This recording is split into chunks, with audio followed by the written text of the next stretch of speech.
Good evening and welcome to the 589th regular meeting of the City of Laurel Planning Commission, Tuesday, February 15th, 2022. This meeting is being held via Zoom. The agenda and information and instructions for participating in this meeting have been online on the city's website, and the public wishing to speak on any items are asked to register. But we will, during the public hearing, I will pause and call for anyone on that would like to speak that may not have signed up. Thank you. And with that, I will turn it over to Ms. Quillen to call the roll, please. Councilmember Sidnor. Here. Mr. Wilson. Here. Mr. Kish. Here. Mr. Welford. Here. Ms. Bonner. Mr. Grant. Here. Mr. Grant. Here. Thank you. Chairwoman Bettman. Here. You have a quorum, Madam Chairwoman. Thank you.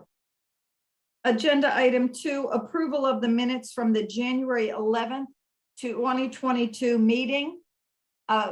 Everyone has received an electronic copy of these and has had a chance to review.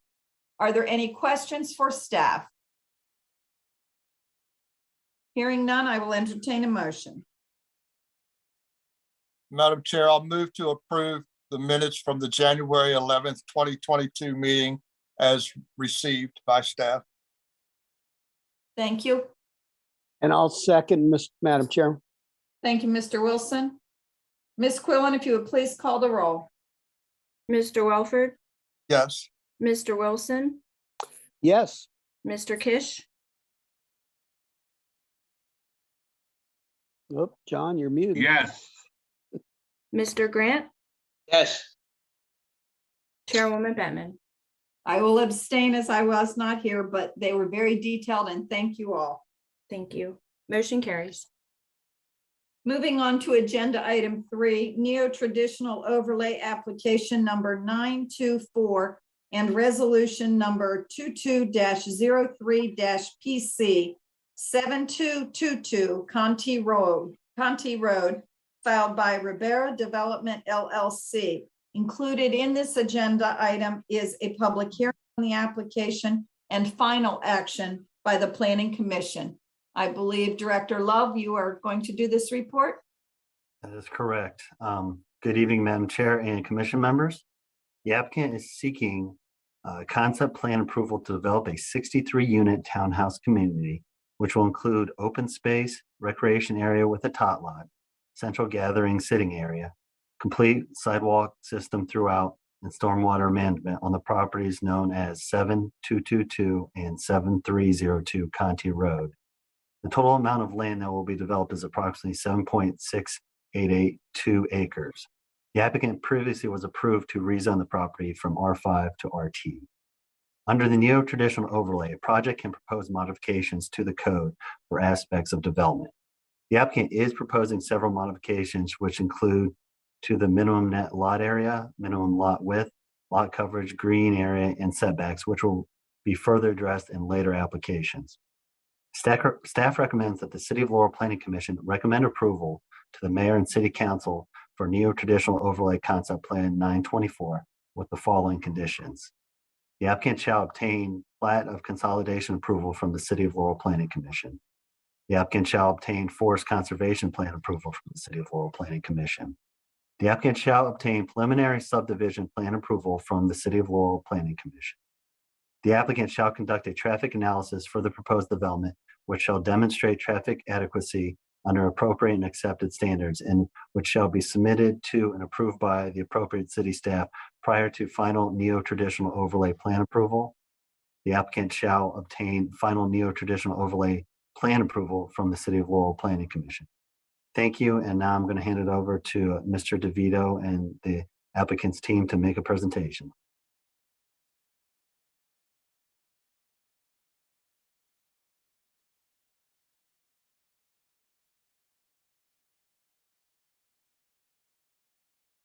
Okay to go now? Yes, sir. Thank you. Thank you, Planning Commission members and Madam Chair and Director Love. Appreciate that introduction. My name is Eric DeVito. I am here an attorney on behalf of Ribera Development, the applicant. I've met many of you before in other applications, not only for Ribera, but also once before on this property when we rezoned it last year. Ms. Quillen, I think, has got my presentation up there and is going to help me walk through the slides. So you can go ahead to the next slide, Brooke, please. These are the members of our development team that are all with me here tonight. I will be doing most of the presenting for everyone here tonight just to keep things most efficient. But all of them, well, Mr. DePietro, who is actually here in my office with me, he's sitting right to my left right now, is available for questions, as is Tim Longfellow, the engineer, as is Mark Keeley, our traffic consultant. So these members of this list is all of the members of the development team and of Mr. Stamato, who is the developer, and Mr. and Mrs. Janoski as the property owners. But they are also our technical experts that are here, so they can answer any questions as we get into this. But if you could please go to the next slide. This is just simply taking care of some housekeeping measures to prove that the property was properly posted and advertised for the hearings that the city council hearing, first council hearing that happened last night, tonight's planning commission, and then hopefully the second council hearing if we're successful in achieving your approval tonight. So this is just the evidence of the sign posting. If we could go to the next slide, please. So this is starting to lay out what this application is about, which, as Director Love mentioned, really this is an interim step. There's lots more approvals and plans to be submitted. There's more details to be reviewed by the city staff. However, in order to take that next step, we've applied for this neo-traditional overlay initial application, which is basically getting approval to show you the layouts that we're about to show with my later slide presentation. So before we get there, I wanted to give a little bit of background on the property. Property was annexed back in 2014.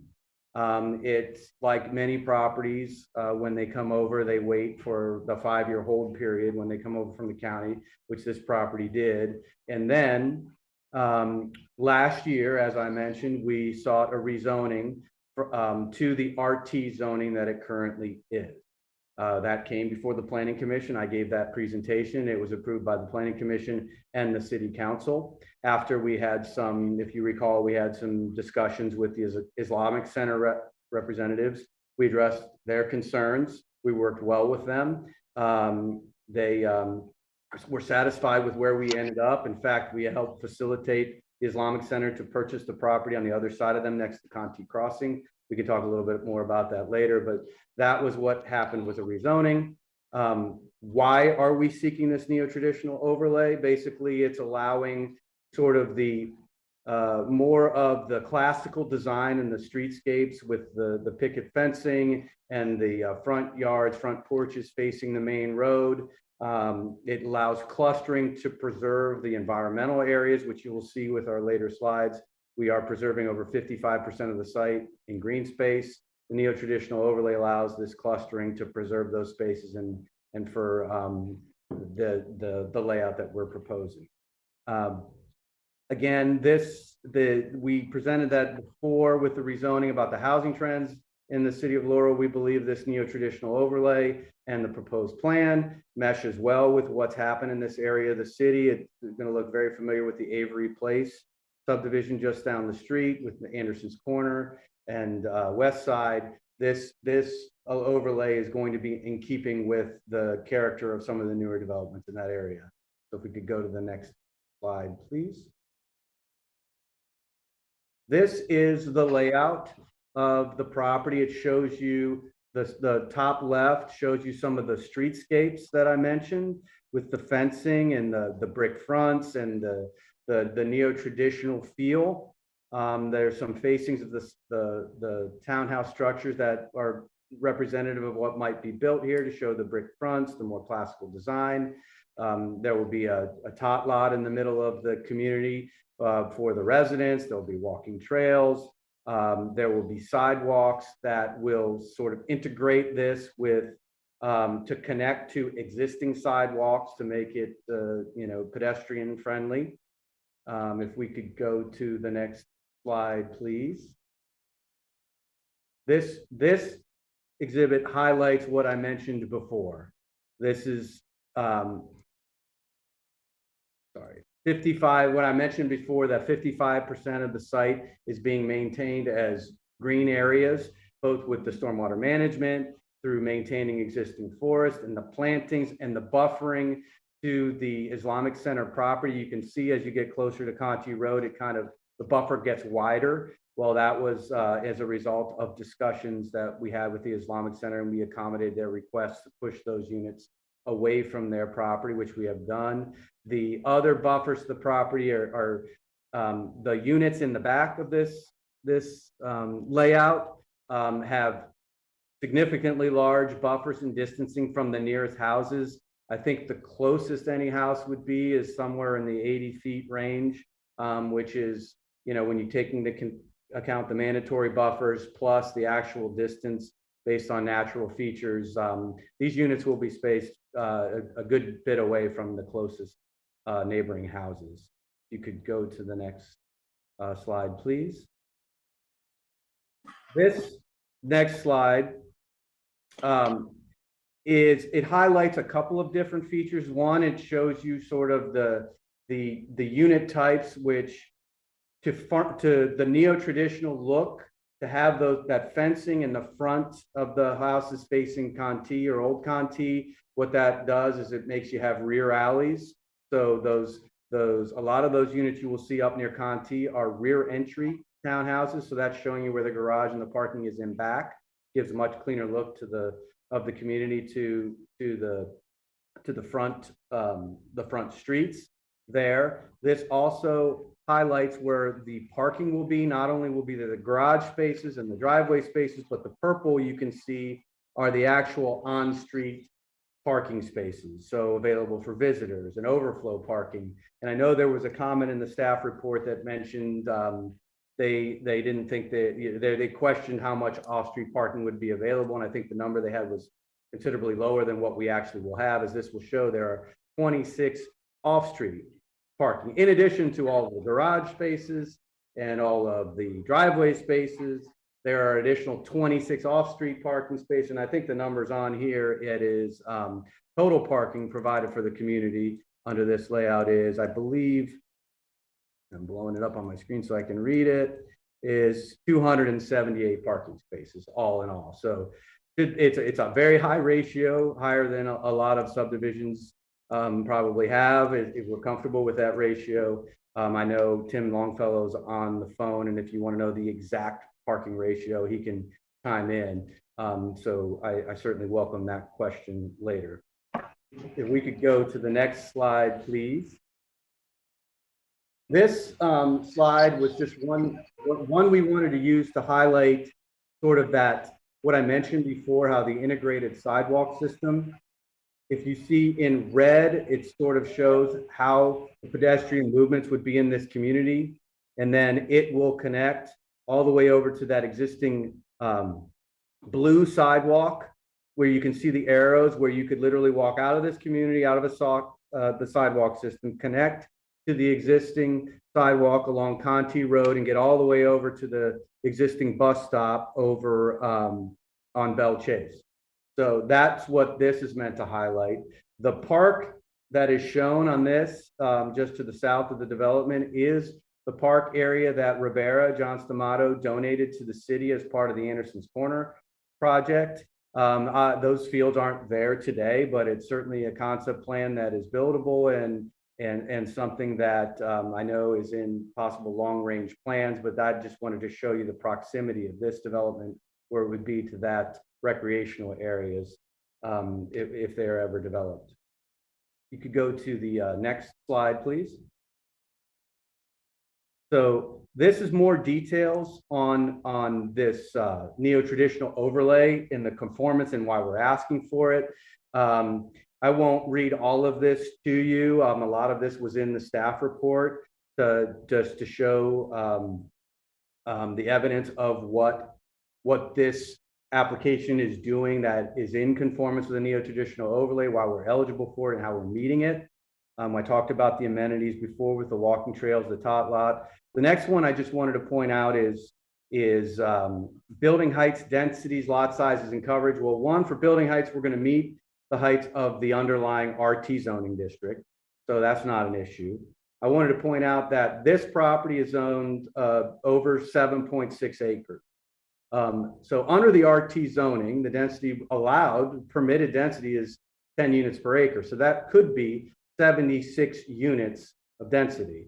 This proposed plan that you're looking at has 63 units.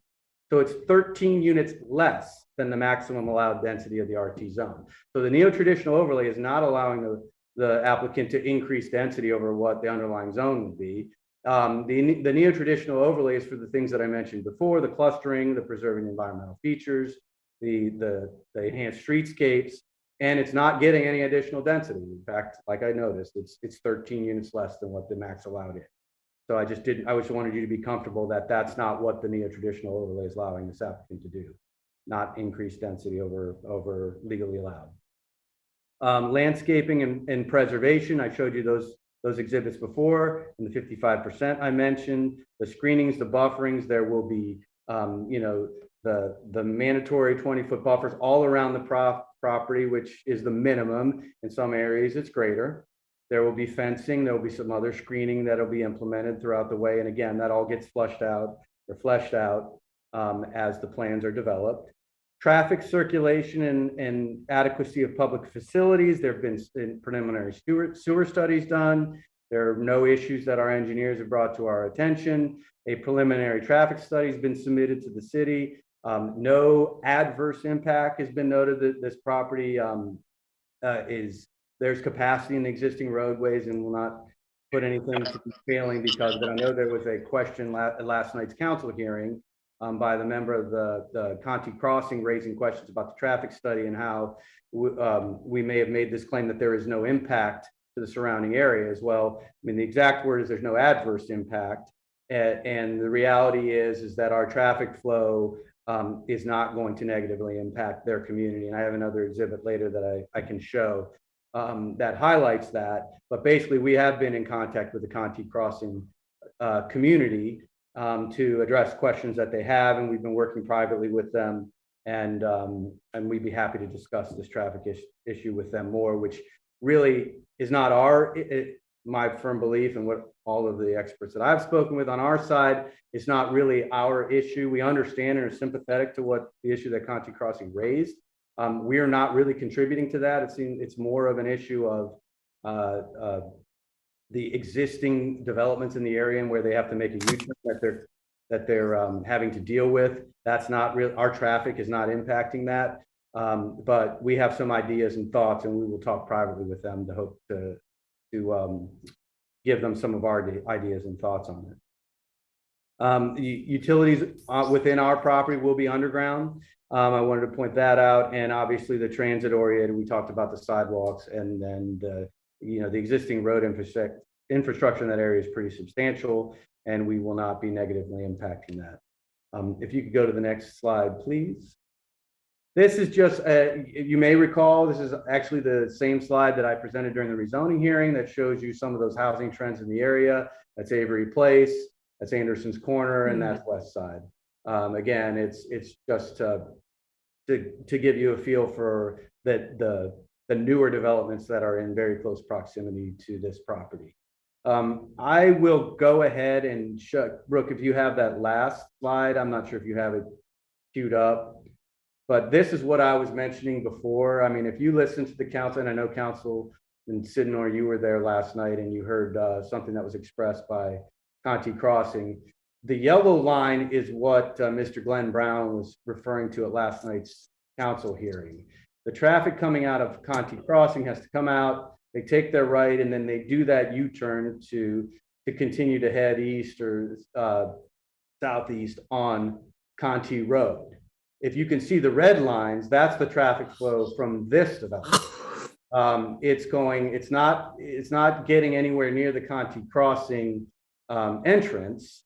There are cars coming out of this development will come out Old Contee, and then they'll either go right or left. Eventually, sure, a car coming out of our development going left will get to that intersection, but their immediate concern is, I believe they are, the Contee Crossing neighborhood is fighting with traffic coming out of the Victoria Falls existing community. They're coming out to get onto Contee Road and going right. So when Contee Crossing is trying to make that U-turn, they're encountering that traffic coming out of Victoria Falls at the same time, along with just the standard through traffic. And I think that's what possibly their issue is, and that's what we will discuss with them. But again, our traffic is really not going to change that dynamic much, if at all. But we would be willing to talk to them about it. So that completes my part of the formal presentation. Like I said, I have Tim Longfellow, our engineer, available to answer any questions. I have Mark Keeley, our traffic engineer, available to answer any questions. Bob, you're here. Did you want to say anything in particular? No, I think we're good, and let's hear if we have questions from the commission. Okay, great. Thank you. I'll stop now, and I'll just wait to address any questions or concerns anyone else has.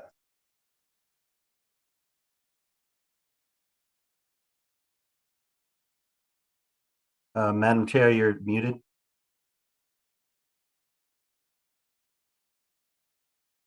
Thank you, Robert. And thank you, Mr. DeVito. Before I open the public hearing, we do have one person signed up to speak. I would like to call on each of the commissioners and Councilman Sidnor by name to see if you have any questions any questions for either Robert or the team that is assembled for this application. Mr. Kish. I have no questions at this time. Thank you. Mr. Welford. No, Madam Chair, I have no questions. Thank you. Mr. Wilson. Thank you, Madam Chair. I have a couple of questions Okay. for Mr. DeVito. First of all, let's address the parking issue in the staff report as far as like guest parking. There was a statement in the staff report that said that you might want to consider, because there's no off-street parking. Can you address that? Yes, and Tim, I'll call on you for a second too to get into the parking ratios. I think if you recall during the main part of my presentation, I had showed you the exhibit, which actually showed, I don't have the staff report in front of me, but I know they mentioned a really low number of parking spaces, less than like 10. seven. Yeah. Seven.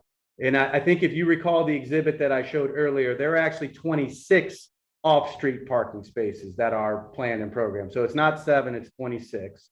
In addition to 250 other parking spaces within the unit. So someone visiting a person could either park in the driveway of a unit, which is a parking space, or could use one of the 26 overflow spots, not 7. Okay, thank you. And then if I could, I'd like to talk about the traffic analysis. Sure. This comes up as a commissioner, and when I was a city councilman, the number one complaint we get on any development is traffic. I was wondering if we could just take a few minutes and talk about how these traffic studies happen, if that would be possible. So here's my question. How do you decide when there's multiple developments going on and there are, I guess the technical term is trip originations? how do you, if your traffic consultant can answer this, how does the background model reflect the proposed traffic, not the existing traffic, but the traffic that's going to be there at coincident with your development? Sure. I mean, I could give you a really unsophisticated layman answer, but I know Mark Keeley with Traffic Concepts should be on the phone. I'm not sure if he's free to, has been invited to speak, or is open to speak, but I would invite Mark, our traffic consultant, to address that question. Good evening, everybody. My name's Mark Keeley. I'm project manager at Traffic Concepts, and I put the traffic impact study together. So all traffic studies have three components: existing, background, and future. Existing is pretty straightforward. We count traffic at the intersections, key intersections that they're termed, that the county or state or city requires us to count. The background traffic is determined with a review of the county's pipeline developments. These are projects that have preliminary plan approvals, but they're not yet completed, or haven't started construction yet. In this case, there were 5 developments: West Side, Contee, Anderson's Corner, Spring Arbor townhouses, and Laurel Overlook, which is 180 townhouses. So we run a trip generation with that, and the trip generation is determined with the ITE trip generation manual. That's a manual that's used throughout the state of Maryland and all across the country. And it's based on different land uses that are accumulated by traffic engineers, and they're submitted to the ITE. ITE does a peer review, and if it passes their review, it goes into the manual, and they're calculated into trip rates and equations. So that's how the background development trips are determined. We also use a growth rate. It represents a natural growth of roadways. So the background developments represent the local traffic, and then the capture traffic that's moving through the area, usually along arterial roads. There's traffic from outside the area that's passing through. That's represented by a growth rate, and that growth rate is applied to the existing traffic volumes over the build out of the proposed project. So say if a project had a 5-year build out and the growth rate was 2%, it would be compounded over a 5-year period. So those two components make up the background developments. And then the background development trips are dispersed along the area roadways based on a distribution pattern, and they're assigned to the intersections. And then the third component to the traffic study is the future traffic. And then we use the ITE manual again to determine the future traffic generated by the proposed development. Those trips are dispersed through the road network again using a distribution pattern. And then all the volumes are added up to create the total future traffic. And then we analyze the intersections. So thank you very much. I appreciate that. I'm trying to keep this for the layperson. So when the models that you use for existing traffic, are those recalculated for each of your analyses, or are they just something that are on the shelf for past, when somebody's, paid somebody to sit out there and count cars? Is that new each time?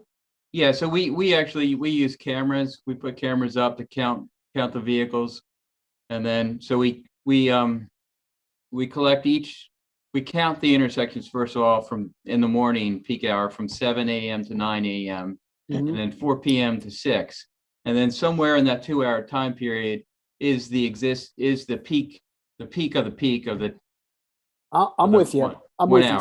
So and then we analyze the intersection. It's new data. You're not just relying on an existing data. Yep, it's not off the shelf. It's new data. So, couple of additional questions, and I promise I'll stop. But this, again, I just want I just want to make sure that the public has some confidence in these models. First question related to this is, what happens when you're at the county line? Is there anything special? Because right now we're right up against Montgomery County, and of course, well, not too far away, you have two other counties. But is there anything special that happens with your models when you're up against a county line? No, Relative to additional trips and proposed development? no, we don't stop at the county line. So I believe Contee, part of that is in Prince George's County. So if there's background developments that are crossing the line. In Montgomery County as an example. Yeah, in Montgomery County so all those trips are included. If a background development is in the next jurisdiction, we have to include it. And usually when we do studies, we contact the adjacent county. I mean, we have to, or else, Okay, thank you. And then the other question would be relative to the commercial development at Contee that's going to put load on this arterial at Contee Road. And of course, I don't know how you calculate the build out for that. How did you address that in your model for this one? Well, we work with the city. So I don't remember this project has a 3-year build out period.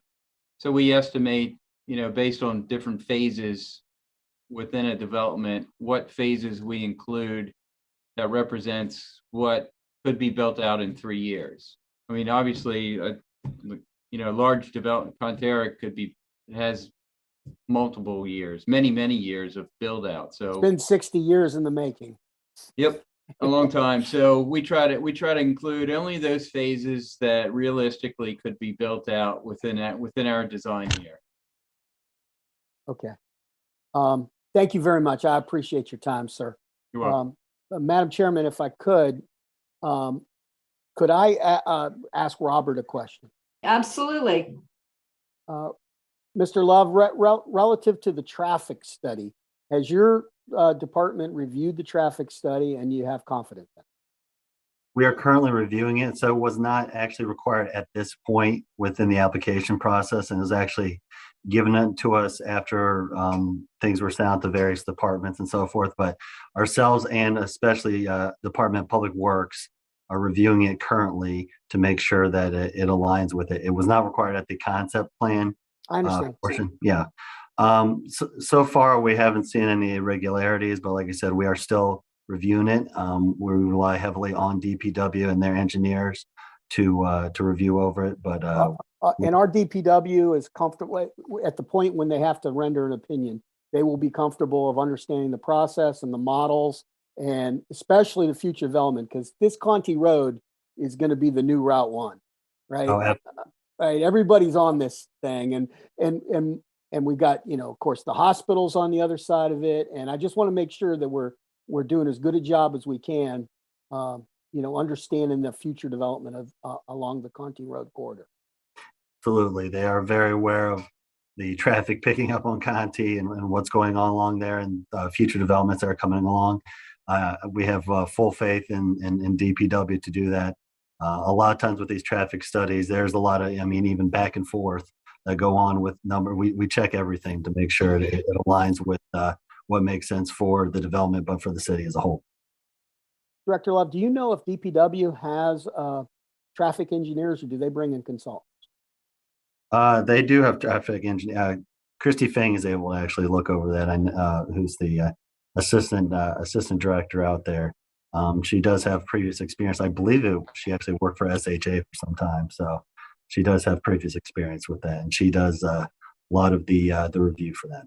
Yeah, this modeling and simulation stuff is complicated. So I don't envy either the current development or your department in trying to sort this out. But as you all know, 5-6 years from now, when all the traffic's on Contee Road, we just need to make sure we've done what we can within reason to make sure that everybody's got adequate road space, and we can get this stuff done. So I appreciate everybody's patience as we wander down through the engineering part of this. But thank you all very much. This looks like a great project. I'm happy to be reviewing it. Thank you. Thank you. Thank you, Mr. Wilson. Mr. Grant, do you have any questions? Not at this time. Thank you. Councilman Sidnor. I have no question, Madam Chair. Thank you. Thank you. Robert, I do have one question, and that is just for the record. The discrepancy that has been noted and questioned about the 7 parking spaces versus the 26. Are you comfortable now that you can find the 26 spaces and that is no longer an issue? Actually, that was brought up by Public Works in their comment period. We discussed this, and I think they'll be comfortable with the 26. There's a number of things that will be addressed, like I said, in the further applications, including then I think we talked about even about a turnaround and so forth that will be addressed in there. But I think that they just weren't clear on the 26 on that they're highlighting. I believe the 7 were more put forward on there. So I think talking with them, they would be much more pleased with the 26 on that. Yes. Thank you very much. Madam Chairwoman, I make a recommendation. Councilman Sidnor.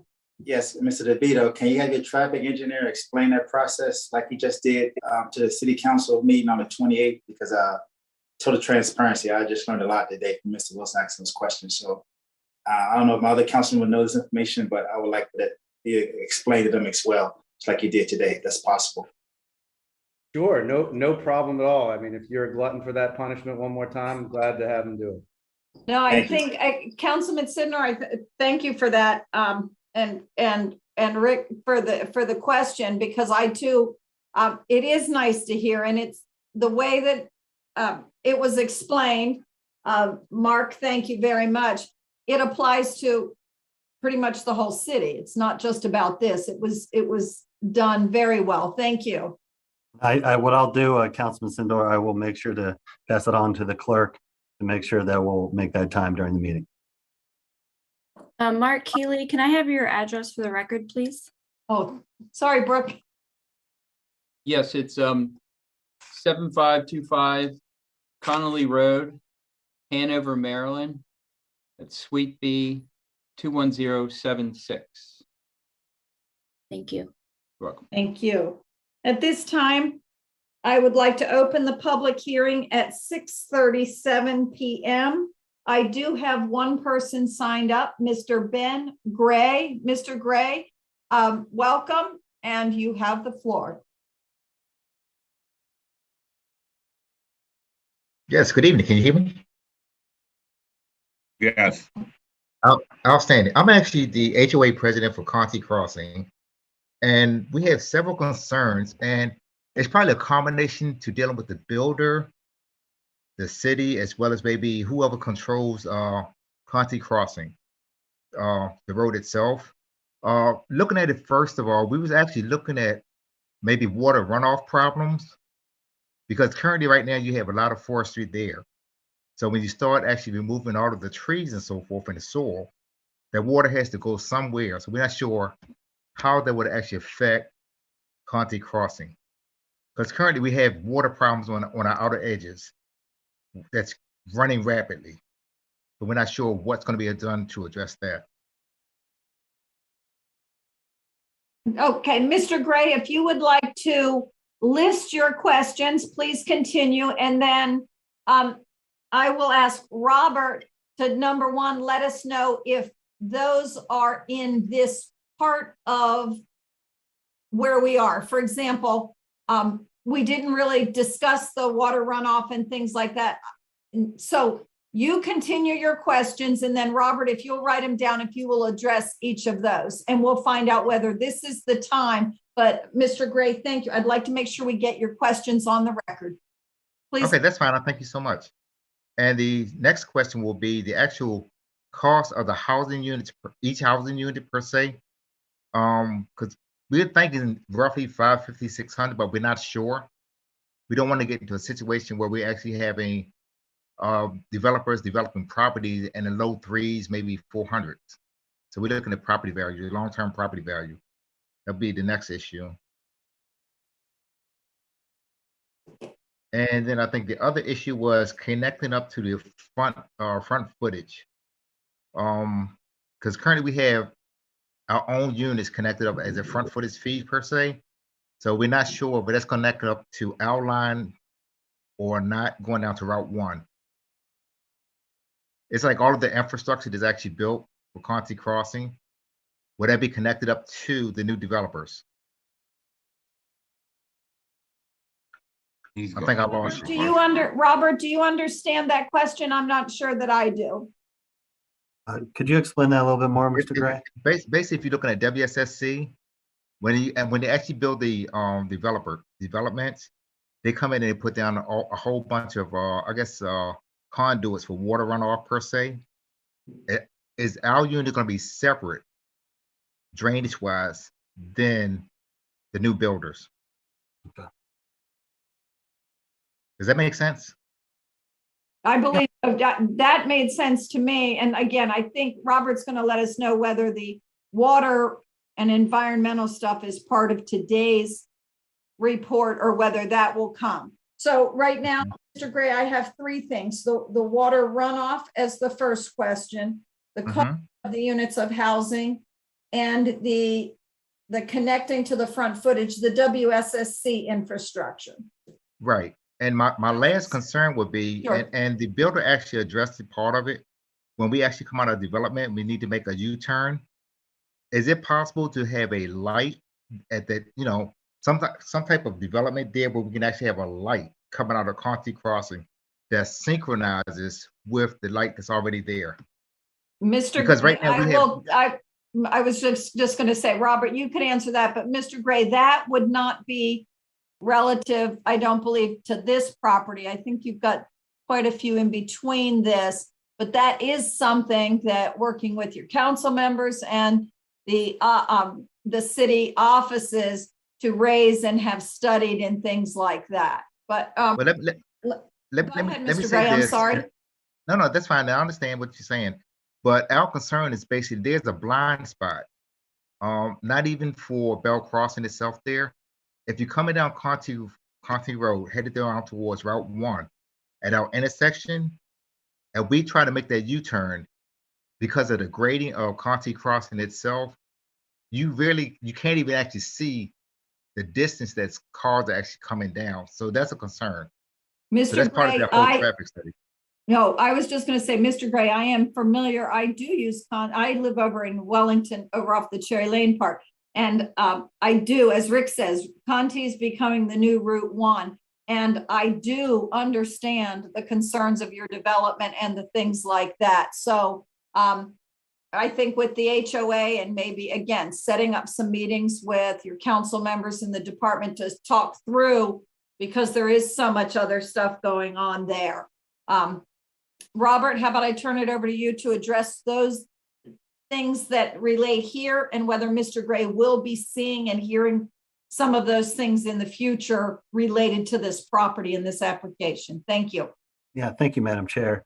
Actually, the last thing the last one he did that just results in their property. I know previously when the previous development came in for concept, I believe it was 2018, they were looking to do a through road that would lead up to an exit that went right to the light.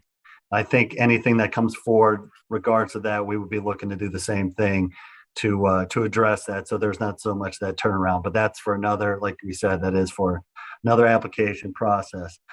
Anything deal with the water runoff and WSSC would be at a later application. If the applicant wants to briefly touch on it, that would be up to them, but it is not currently within this application. It goes deeper into the subdivision, into the final traditional overlay plans. I will have the applicant address the cost per house. I believe they can do that currently. So I'll pass off to Mr. DeVito. Thank you. And Mr. DeVito, before you begin, I would ask that you hold off on the water runoff discussion. Mr. Gray, I believe you will be staying well in contact with this project going forward. Is that correct? So I want to make sure you will receive. I don't think it makes sense at this point to have them either speculate or talk about that until we've also had an opportunity, so that when they're talking about those, we're looking at the same information that you are and have had a chance to review it. If you, Mr. DeVito, if you could address the the cost of the housing, if you know that at that time, we would appreciate that.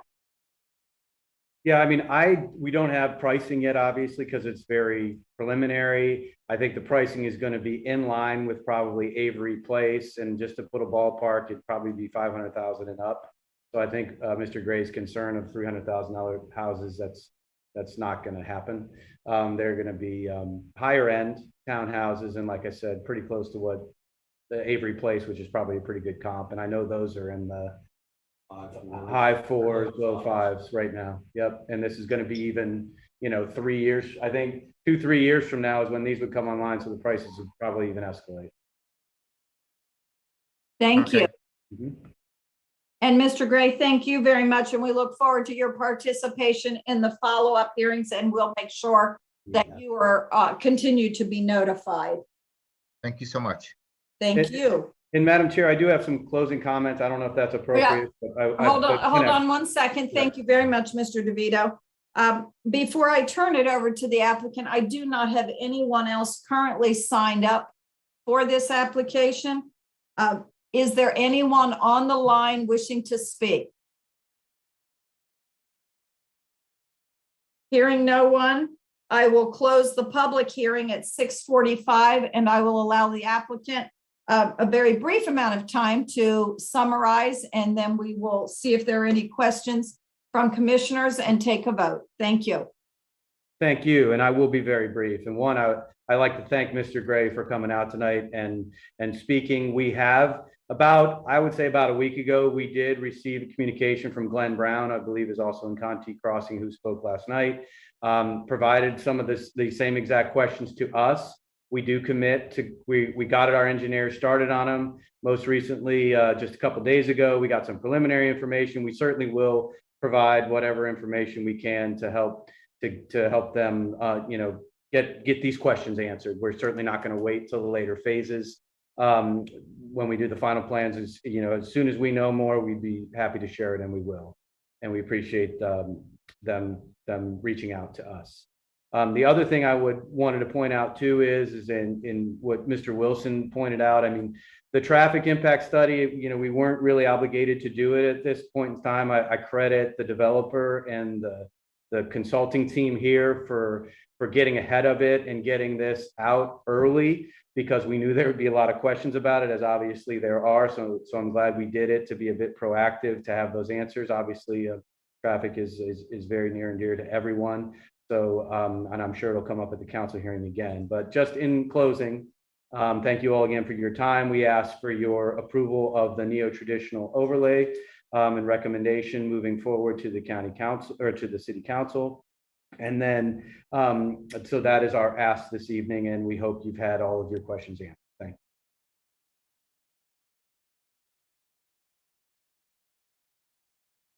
you. Thank you. Before I entertain a motion, I will just pause. Commissioners or Councilman Sidnor, are there any further questions for staff or the applicant? Hearing none, I will entertain a motion.